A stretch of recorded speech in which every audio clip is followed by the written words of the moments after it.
bagaimana itu berpikir untuk tetap mempertahankan oksigen supaya tetap bisa dikonsumsi oleh kru atau anak buah, gimana Pak Sus? Kru kapal selam Ya. itu akan tahu betapa mahalnya oksigen. Bernapas pun harus diatur. Produksi CO2 yang paling banyak yang kita timbulkan karena kita terlalu banyak bergerak, terlalu banyak aktivitas. Iya. Tetapi kan tingkat kesetresan itu bisa terpicu oleh dari banyak aspek. Mungkin karena persoalan di rumah, misalkan ada sesuatu terbawa pada saat dia berlayar. Cirinya kapal selam kalau sudah stres, yang tadinya pendiam banyak ngomong, yang tadinya banyak ngomong jadi pendiam. Itu pasti cirinya orang stres. Jadi secara psikologis mereka memang punya beban. Kita itu sebenarnya berangkat mati tapi tidak jadi. Karena kita lebih dalam dibanding orang yang dikubur. Orang dikubur cuma 1,5 meter, kita nyelam sampai puluhan meter.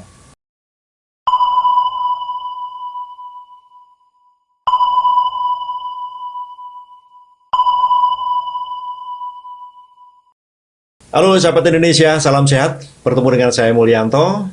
Kali ini kita ngobrol dalam sebuah bingkai pion submarine. Dan kita akan ngobrol bareng dengan dua tokoh yang pernah mengawaki satuan kapal selam di TNI Angkatan Laut. Yang pertama adalah Laksamana Muda Purnawirawan Susilo dan Laksamana Muda Purnawirawan Tunggul Suropati. Selamat datang di studio Pak Susilo. Terima kasih atas kehadirannya di studio. Dan juga selamat datang kepada Pak Tunggul Suropati. Ya. Kali ini kita ngobrol bareng Pak tentang pengalaman masa lalu selama Pak Susilo penugasan di Satuan Kapal Selam, juga nanti Pak Tunggul Suropati. Ya. Pak Susilo, kapan terakhir meninggalkan Satuan Kapal Selam itu Pak? Saya meninggalkan Satuan Kapal Selam tahun 1996. 96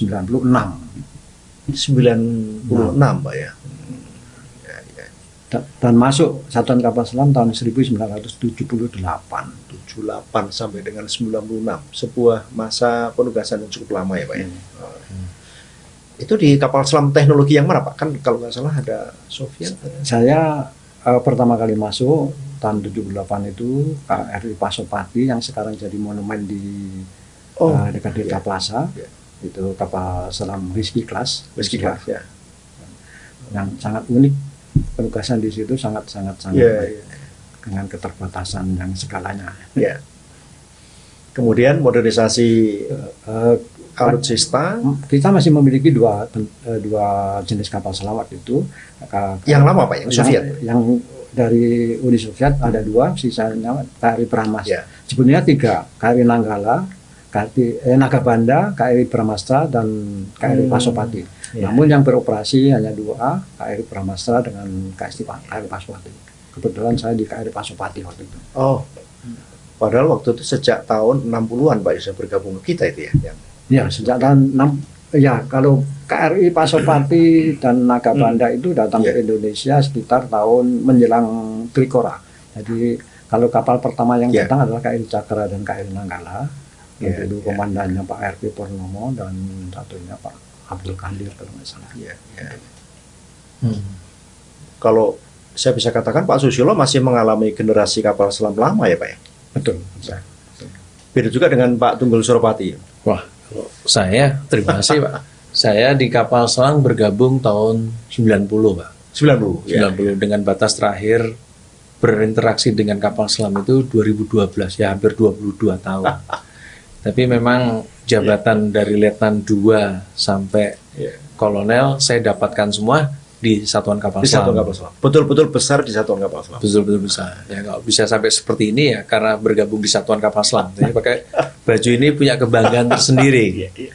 Kemudian kalau saya teknologi, saya sudah ke yang Jerman. 209 Jerman. Kalau Pasopati hanya sebatas melihat kapal itu masih ada, pada saat jaga saja bisa masuk. Selebihnya sudah tidak bisa beroperasi hingga batas waktu tahun 97 mulai proses pemotongan masukkan ke Mount Castle itu Di Surabaya. di Surabaya tahun 97. Pak Susilo, kalau orang kita bicara soal habitat Pak, kadang-kadang kita aneh. Kapal selam itu kan penugasan yang sebetulnya bukan habitat kita ini kan. Kita ini habitat darat, masuk di angkatan laut sudah dikatakan aneh, orang yang habitat darat tapi hidup di laut. Tapi ini masih lebih khusus lagi di bawah permukaan, Pak. Sebetulnya apa yang menarik Pak Susilo dulu bergabung dengan Satuan Kapal Selam? Ada dua hal. Kita tentara bicaranya kan biasanya perang. Perang, ya. Guyonannya, saya dulu guyonan. Saya sama teman-teman saya dikatakan orang di atas air saja susah, kok ini cari lebih susah lagi. Saya katakan, memang kapal selam lebih susah, tapi kalau perang paling bahagia. Kenapa? Kapal selam itu kalau kena bom, Ya. rasanya awaknya langsung jadi peyek. Oh, Nggak sempat, ya. nggak sempat lagi karena dikatakan diserang kena bom, Ya. gitu, bom laut. Saya nggak sempat lagi merasakan digerigiti ikan. Ya. Kalau kapal destroyer dikena torpedo, Ya. pecah kapalnya semburat, Ya. masih merasakan digerigiti ikan itu. Guyonannya begitu. Ya. Matinya tersiksa. Nah, guyonannya begitu. Ya. Tapi di lain itu uh, banyak hal yang positif yang kita dapatkan di Ya. bergabung dengan Satuan Kapal Selam.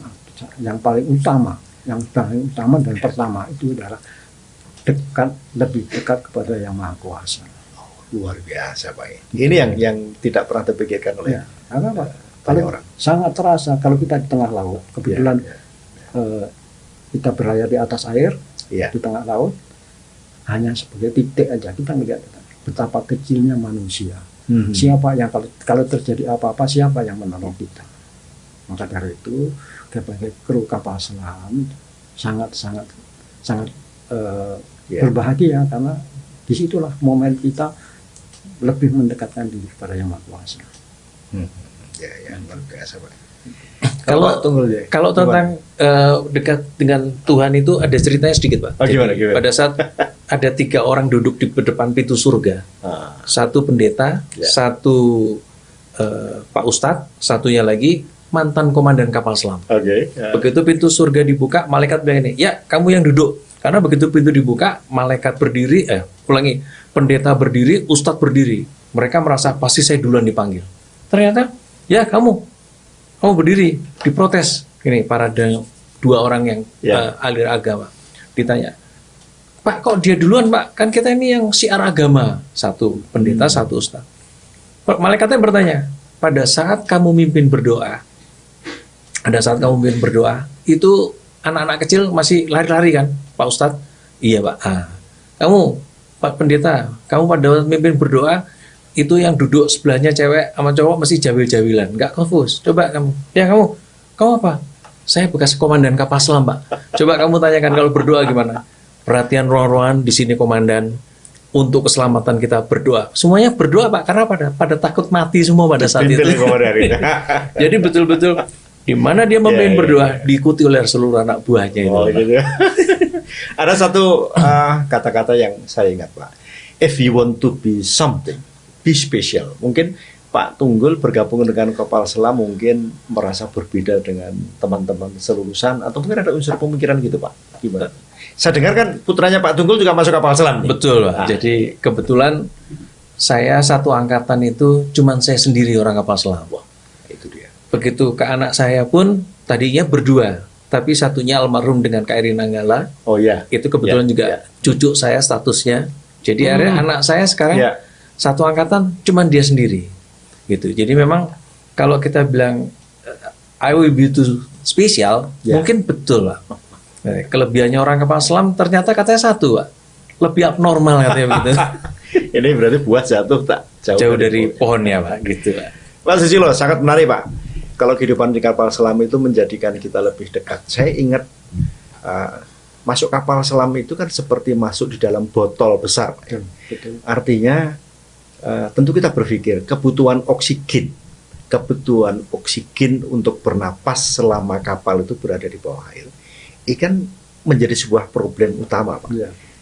Ada beberapa kisah bahwa oksigen pada saat kita menghirup di daratan ini begitu seolah-olah gratis, tapi kita tidak pernah merasakan bahwa itu adalah nikmat Tuhan.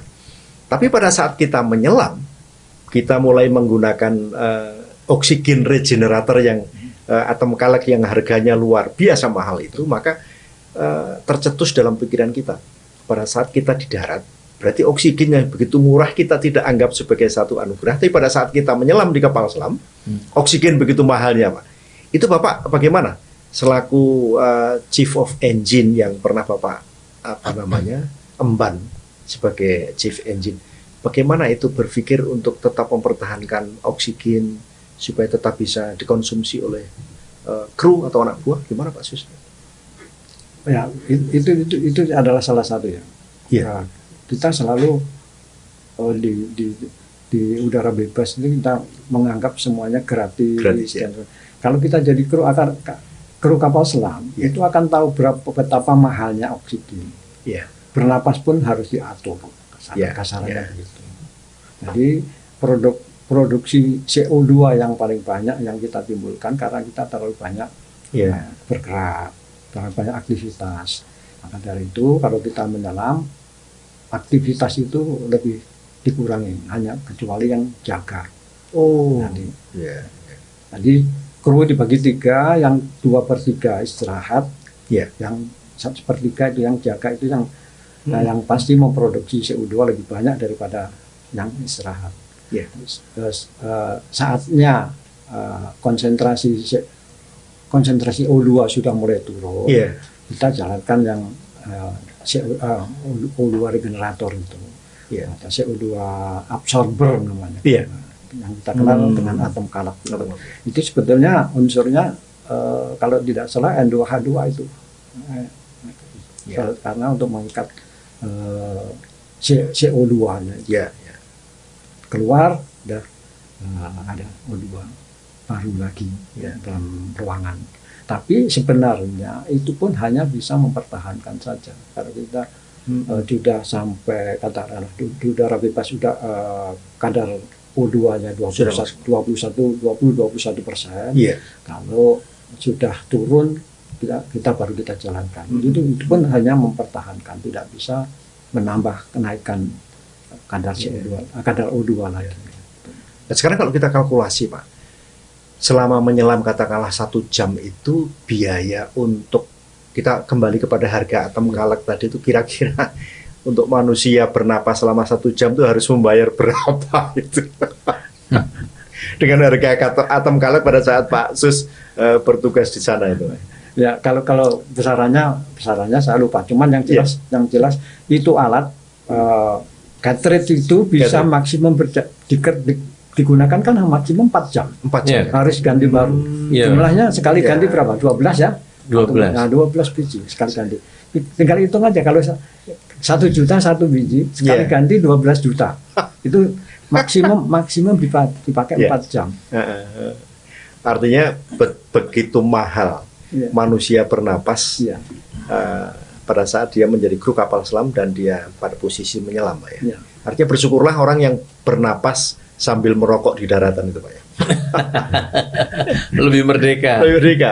Pak Tunggul, orang awam pun tahu kalau kita berlayar di kapal permukaan, apapun namanya di angkatan laut itu. Tapi kapal selam itu kan normalnya kan normal menyelam, Pak Sus ya. Nah, itu kalau dari kacamata Pak Tunggul, persoalan apa yang dihadapi kru kapal selam pada saat dia harus menyelam, Pak? Karena kan secara kasat mata kita tidak bisa melihat sarana navigatornya kan tidak bisa berfungsi. Gimana itu, Pak? Iya, Pak. Terima kasih. Jadi gambarannya mungkin nambahkan sedikit. Teknologi yang berubah. Dulu kapal selam itu adalah kapal permukaan yang bisa menyelam. Oh, Itu yang membedakan letak sonarnya. Kalau di kapal selam seperti Whiskey Class dulu, sonarnya di bawah. Walaupun dia di permukaan, dia bisa menangkap target di bawah. Kalau kapal selam yang sekarang, yang teknologi sudah baru, memang dia normal moodnya dia adalah menyelam, tapi bisa di permukaan. Sehingga posisi sonar pun ada di atas, bukan ada di bawah. Satu itu. Nah, kemudian harapannya adalah di mana pada saat kita menyelam, memang punya terlalu banyak kendala apabila kedalaman lautnya tidak memungkinkan. Kemudian laut alur yang sangat sempit hingga tidak memungkinkan kita bergerak bebas pada saat di dalam air. Kemudian juga pada saat kita menyelam kita hanya bisa mengandalkan sonar Ya. yang notabene tidak terlihat kalau kita menyelam dalam, tapi kalau menyelam periskop, Ya. ya kita hanya melihat periskop visual itu. Ya, ya. Jadi kalau guyonannya di kapal selam, kita meluk istri itu di rumah tidak pernah lebih dari 5 menit. Tapi kalau di kapal selam jaga 4 jam pun periskop kita peluk. Karena itu mengarah kepada apa? Kita ingin selamat, Pak. Ya, ya. Jangan tidak pernah sekalipun meninggalkan periskop itu tidak terhawai. Oke.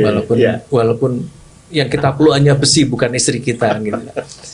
Pak Tunggul, mungkin di tahun mungkin Pak Susilo juga masih ingat Pak ya film Voyage To the Bottom of the Sea. Ya. Itu kan orang berasumsi bahwa kalau kita naik kapal selam itu selalu terdengar pantulan sonar. Iya, betul, Pak.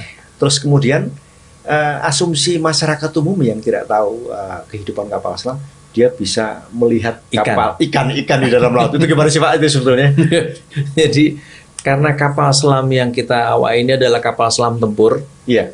jadi tidak memungkinkan kalau ada kaca di luar yang berhubungan dengan badan tekan, karena badan tekan itu cukup besar bebannya. Yang satu lagi juga kita guyonannya Pak, di kapal selam bisa lihat ikan, bisa Pak. Lihatnya di mana? Di dapur sedang mau dimasak bilang gitu. Seperti itu. Dan kemudian bunyi sonar yang ping-ping itu sebenarnya itu hanya ingin membuat kesan ini loh kapal selam dan sedang menyelam. Tapi sesungguhnya di kapal selam tidak mendengarkan. Tidak pernah kecuali dengan memang peralatan khusus. iya, peralatan khusus sonarnya itu saja yang kita mau pakai. Karena kalau kita pada saat kita menyelam terus kita sibuk menghidupkan sonar, itu sama dengan kita ngomong posisi saya ada di sini loh, kan gitu. Sama dengan Sherlock gitu Pak ya. Sama dengan Sherlock itu Pak. Pak Sus, kalau kita bicara kapal selam, yang alut baru ini kan Jerman. Waktu itu Jerman Barat Pak, ya masih ada Jerman Timur, Jerman Barat. Ini teknologi Jerman Barat. Saya masih kecil itu teringat tentang apa yang kita sebut dengan Krupp. Itu tidak salah sebuah nama pabrik atau apa gitu ya. Yang itu menjadi sebuah jaminan kualitas baja Jerman luar biasa, rel kereta api segala macam. Nah ini kalau kita bandingkan dengan Rusia Pak, Rusia kan juga dengan material kita cukup bagus.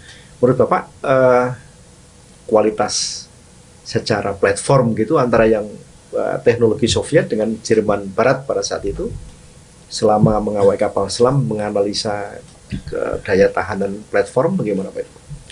Ini kapal selam Rusia atau Uni Soviet waktu itu, mungkin sampai sekarang Rusia itu selalu membangun kapal selam double hull. Oh, double hull. Ada kapal selam Rusia yang dibangun sudah zaman Rusia ini, yang single hull adalah yang namanya Amur class, itu mulai bangun single hull. Tapi kapal selam Jerman yang kita awaki itu adalah single hull. Nah, ciri khasnya adalah kalau yang double hull itu paling antar ruangan ada sekat-sekat.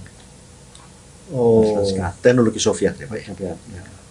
Sampai kilo pun masih begitu, kilo kelas. Ya, section.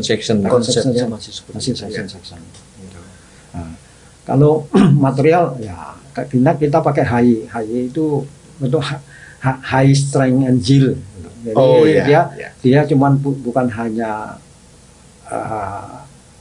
tekan keras, tapi dia juga kekenyalannya itu ada. Masih jadi kalau mendapat tekanan itu yieldnya itu masih cukup tinggi. Nah, kita pakai HI 80. Gitu. Terus yang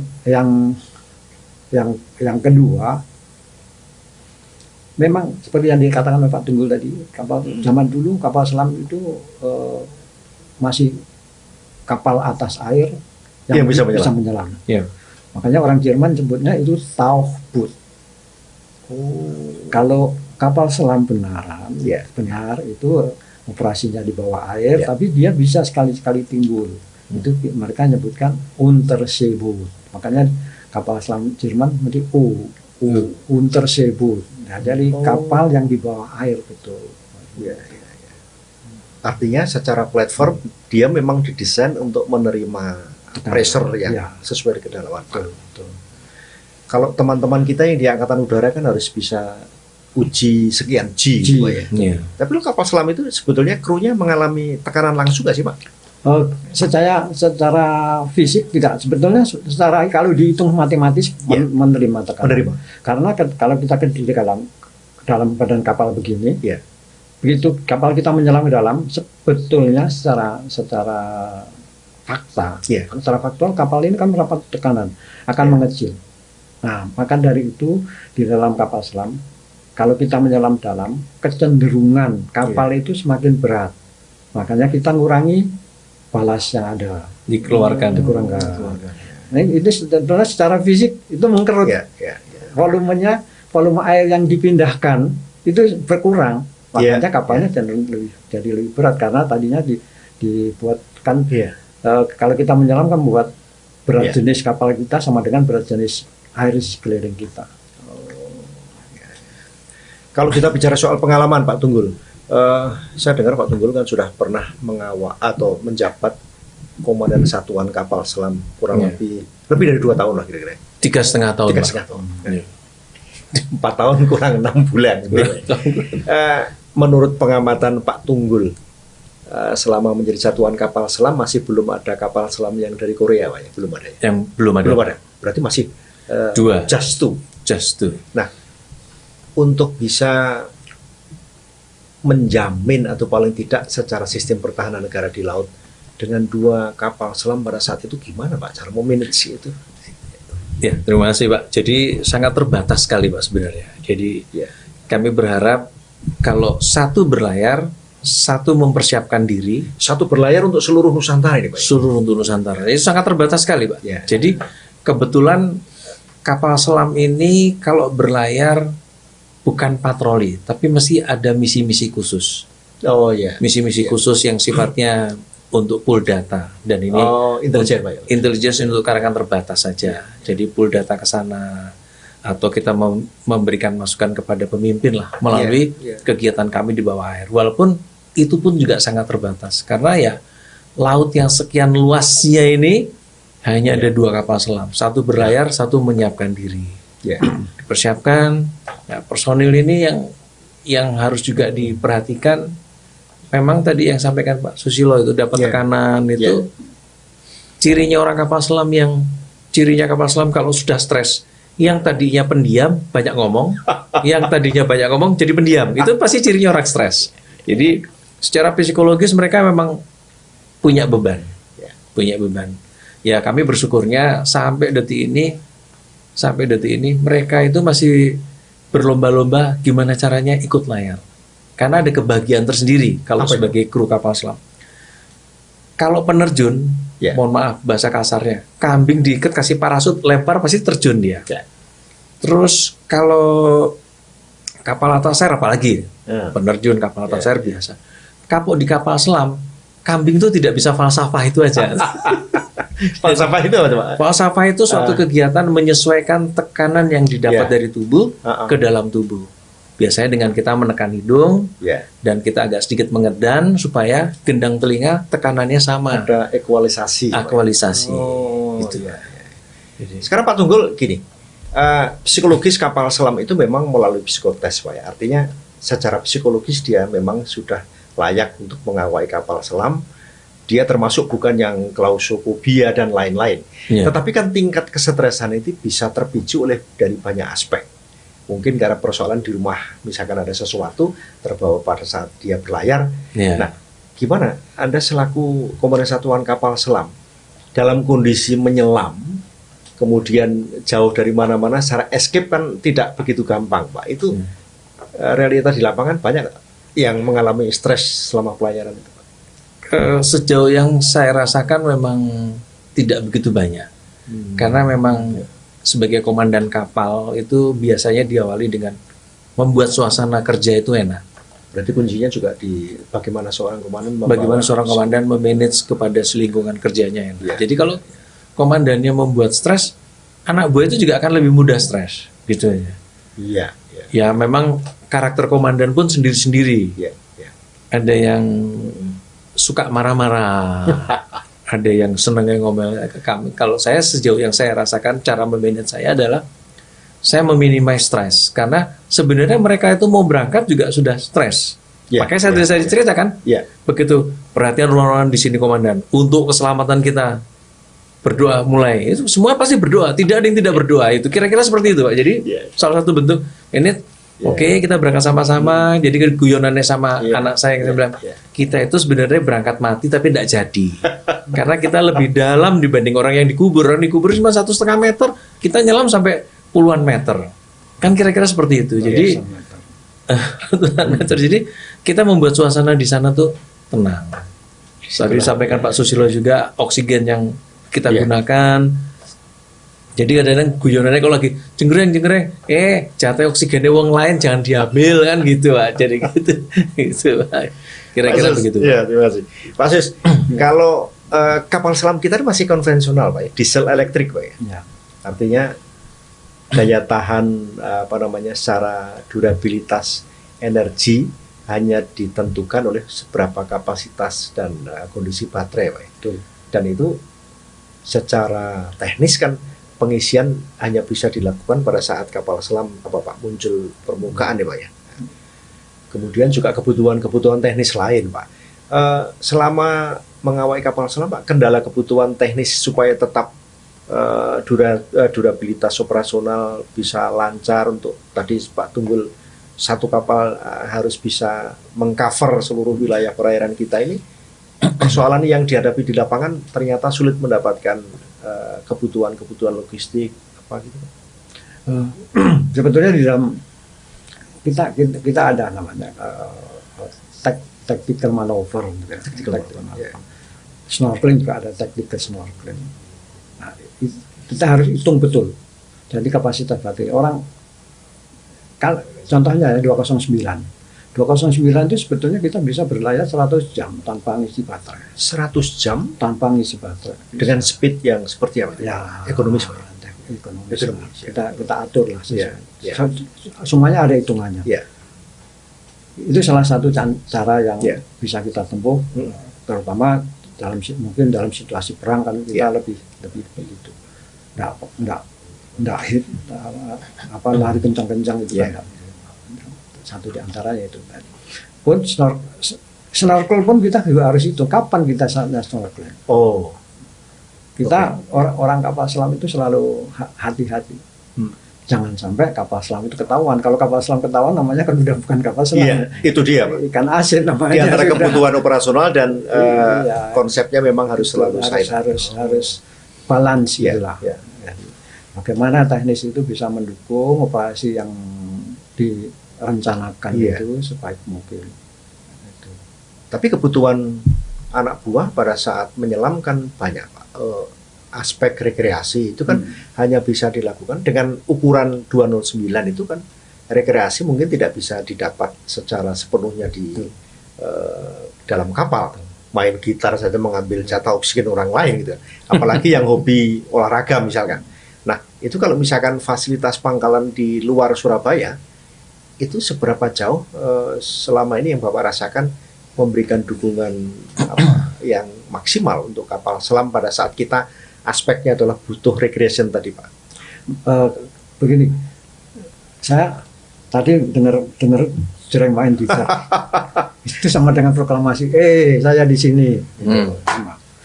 Makanya dulu pernah ada salah satu komandan kapal selam. Ya. Waktu beliaunya junior lah. Ya. Saya jauh. Begitu jadi komandan kapal selam, saya tanya, kapalmu ada karaoke nggak? Saya tanya cuma gitu. Di kapal ada karaoke nggak? Siap, tidak ada. Nah, saya meriner kamu sebenarnya. Kenapa? Kita perang dunia kedua. Nah, bagaimana kapal selam Jerman ketangkap oleh kapal pencari Kapal penyeberangan. Kapal antar pencari killer. Inggris itu gara-gara kapal itu berhasil nembak kapal dagangnya sekutu. Anak krunya senang-senang langsung ditangkap. Syukuran itu. Kru kapal selam. Kebahagiaan dia. Iya, kru Ubud-nya Jerman itu senang-senang. Langsung apa yang kapal yang nyari? Ikan-ikan pada berpesta. Langsung jatuh bom habis kan. Artinya rambatan suara yang dimunculkan oleh suari dalam kapal selam pun itu mampu ditangkap oleh Betul, betul. luar biasa. Misalnya kalau Pak Mul nonton itu namanya Red October, Red October. apa di Hunter of the Hunter on Red October atau Crimson Tide. Crimson Tide. Di Crimson Tide itu Pak Mul bisa ngelihat itu. Oh iya. Itu ilusi tapi mendekati realita. Ya, Jadi kapal selam itu harus hati-hati karena memanage suara. Makanya alat-alatnya kapal selam itu selalu dihitung pakai degaussing-nya itu selalu dihitung. ya. Struktur degaussing. Nggak boleh sembarangan masang alat. Ya. Kayak ambil habis repair katanya, Pak, pakai pasang saja nggak bisa. Itulah kehati-hatian kita kapal selam. Pak Tunggul, Mungkin nambahkan Iya, sedikit boleh. gimana, Pak? Jadi kaitannya dengan Pak Susilo tadi yang personil 1. Jadi kenapa orang kapal selam begitu pulang layar brewokan, kumisen? Karena kalau pakai kerok jenggot, rambutnya akan nyumbet saluran.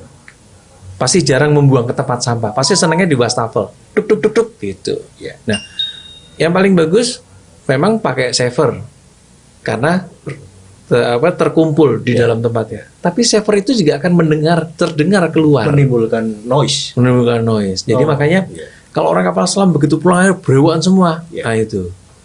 Ada satu sisi yang kesannya kok kayaknya tidak rapi. Betul. Jadi begitu pulang itu Ya. diizinkanlah kebahagiaan tersendiri bagi dia pulang brewokan panjang jadi foto di studio. Kapan lagi brewokan tapi pakai baju dinas? Itu nggak pernah memang. Itu hanya terjadi di kapal selam.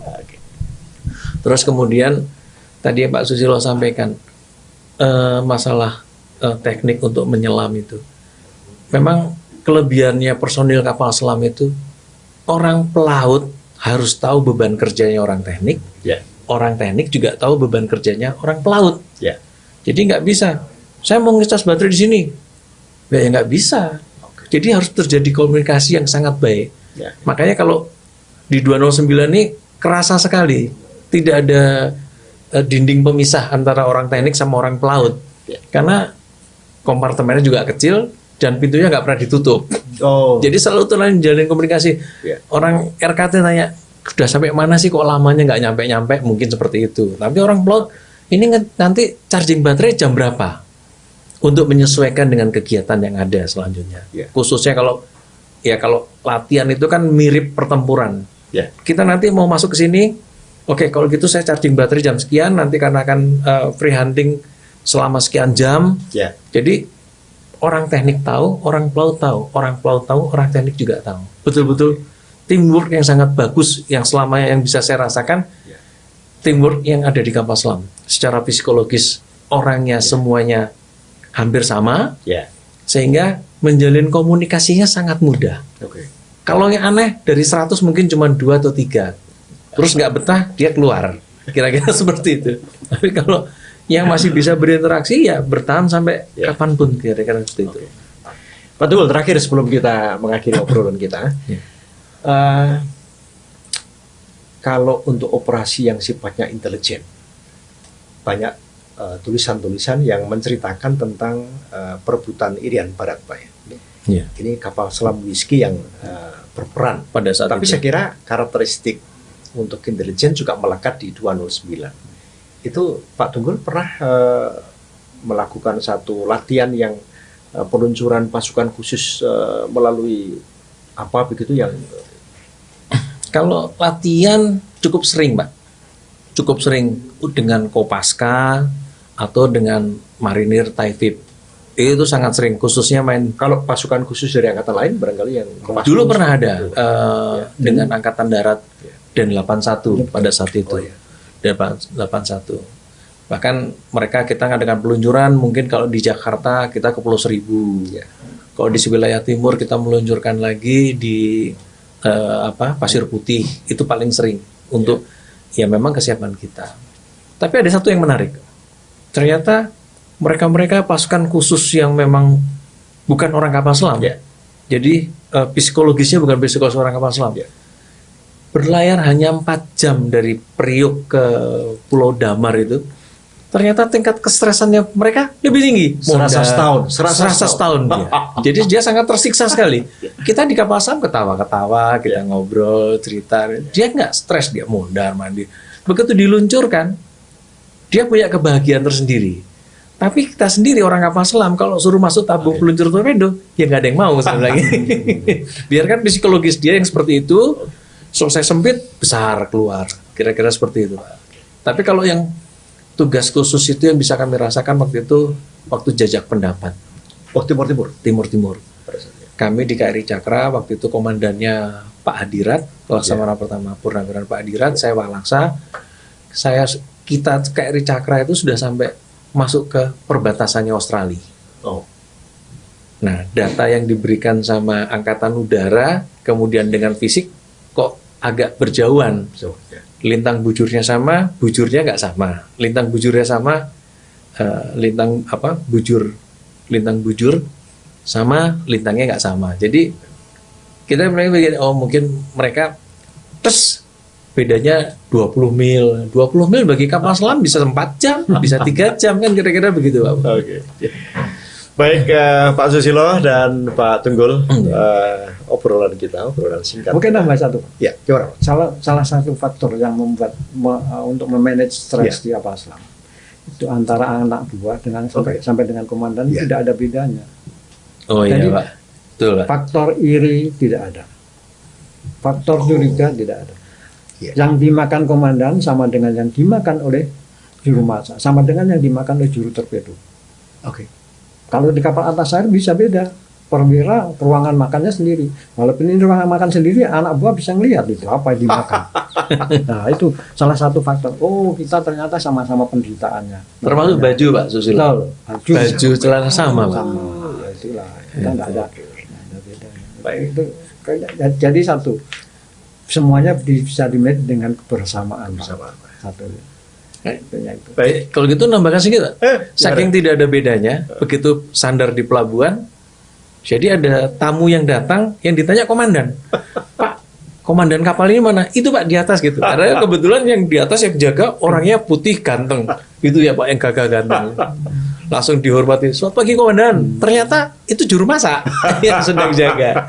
Jadi tidak bisa tahu komandan yang mana. Yang tahu komandan Tidak ada atribut. tidak ada atribut sama sekali. Baik.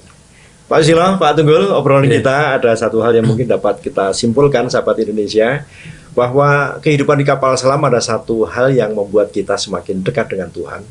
Pada saat kita di tengah laut, kita tidak berarti siapa-siapa. Yang kedua juga, betapa karunia Tuhan yang selama ini dinikmati gratis pada saat kita hidup di darat. Maka menjadi begitu mahal pada saat kita mengawai kapal selam.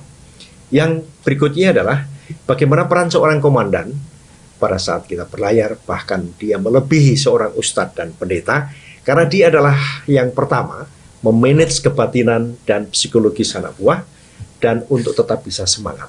Begitu pula dengan faktor kesulitan yang kapal selam pasti lebih sulit dalam navigasi dibanding dengan kapal atas air.